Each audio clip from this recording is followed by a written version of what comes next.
Hey, church family. John here, one of the pastors here at Reliance Church. When I mention the word church to you, what's the first thing that you think of? For most of us, it's the structures on Santiago. For me specifically, it's the portables where we gather with the children. But that's not the true meaning of the word church.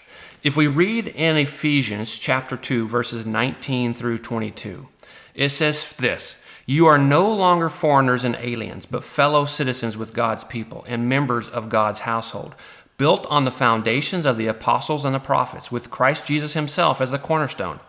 In him, the whole building is joined together and rises to become a holy temple in the Lord. And in him, you too are being built together to become a dwelling in which God lives by his Spirit." The building or the temple that Paul is referring to here is not a physical structure. And while we find the word church throughout the New Testament, not one time is it ever referencing a structure of some sort. The church in today's passage is referencing simply a community of believers. In a similar way, when Jesus declares in Matthew 16 that I will build my church, the apostles knew right away that Christ was talking about an assembly of believers and had nothing to do with a physical structure.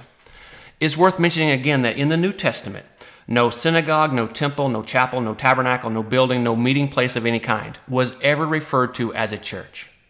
So what do I do with that information? What I would suggest is in this very unique period of time that we live in, and lots of us have a bit of extra time on our hands, that we go back and reread 1 Timothy chapter 5. Because what we find there is Paul clearly describing the church as a people dedicated to doing what is right and living out what it means to be a church, helping others and caring for one another.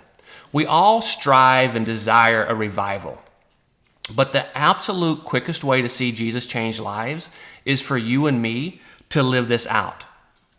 Not inside the walls of the structure on Santiago, but in our neighborhood, to live out our faith at the Walmart or at Home Depot.